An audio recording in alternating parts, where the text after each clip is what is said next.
جمعية الدعوة والإرشاد وتوعية الجاليات بمحافظة بدر.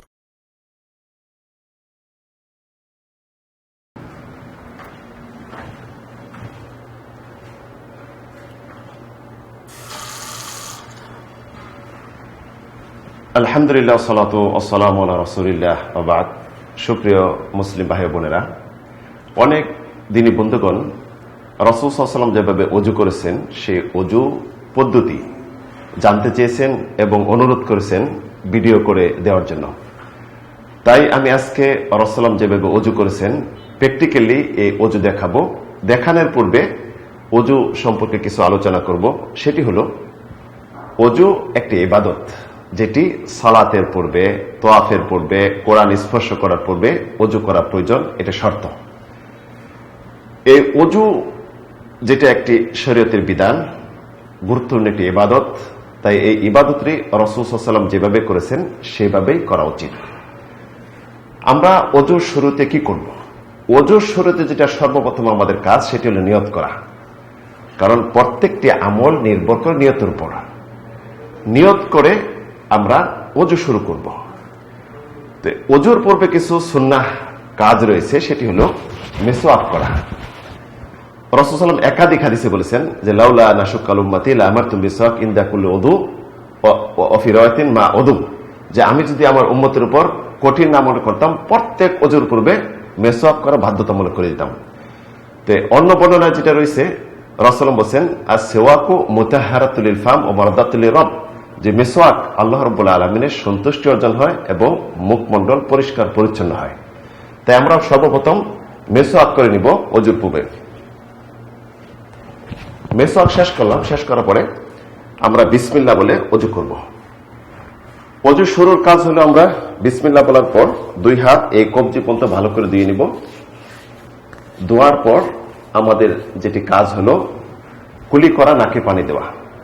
সুন্নাহ মুস্তাহাব যেটা হলো এক চোল পানি নিব, পানি নেওয়ার পরে কুলি করবো এবং নাকে পানি দিব।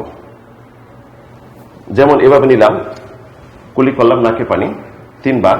তিনবারের পর পরবর্তী আমরা এই মুখমণ্ডল ধৌত করব। মুখমণ্ডল এই যে এখানে চুল যেখান থেকে গজায় সেখান থেকে নিয়ে থুতনির নিচ পর্যন্ত এবং এই কান থেকে এই কান পর্যন্ত, অর্থাৎ এইটুকু আমরা চেহারা তিনবার ধৌত করব।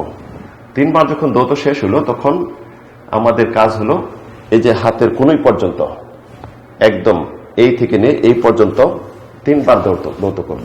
প্রথম ডান হাত, পরবর্তী আবার আমরা বাম হাত তিনবার ধৌত করব। পানি আমরা নিতে পারি, এইখান থেকে শুরু করতে পারি, অথবা এখানে পানি নিয়ে আমরা এভাবে ভালোভাবে মেজে এটা আমরা হাত ধুতে পারি। হাত ধোয়া যখন শেষ হলো আমাদের ওযুর পরবর্তী কাজ যেটা হলো আমরা নতুনভাবে একটু পানি নেওয়ার পর আমরা মাথা মাসা এখান থেকে শুরু করব। সুন্নাহ যেটি একদম এই গার পর্যন্ত নিয়ে যাব, পরবর্তী আবার এখান থেকে ফিরে নিয়ে আসবো।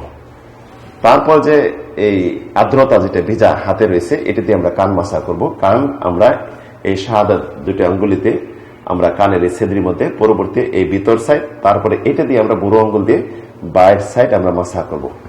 মাসা যখন শেষ হলো তখন আমাদের কাজ হলো আমরা পা ধৌত করব। পা মূলত ধৌত করব, পা যেটা আমাদের সেটি হলো এই যে টাকনো পর্যন্ত।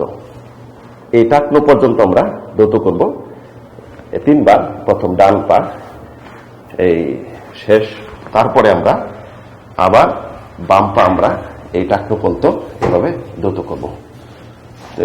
এই তো আমাদের ওযুর কাজ শেষ। ওযুর কাজ শেষ হলে যেটা আমাদের সুন্নাহ একটি দোয়া রয়েছে সেটি হলো যেটি রাসূলুল্লাহ পড়েছেন,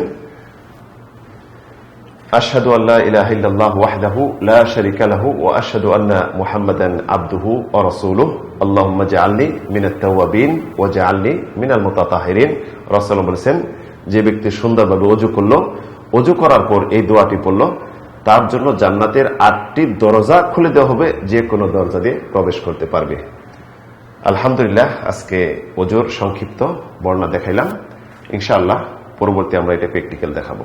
আল্লাহ রাব্বুল আলামিন যেন আমাদের সহিহ সুন্নাহ পদ্ধতিতে ওযু করার এবং ইসলামের উপর থাকার তৌফিক দান করেন। আমিন, আল্লাহুম্মা আমিন।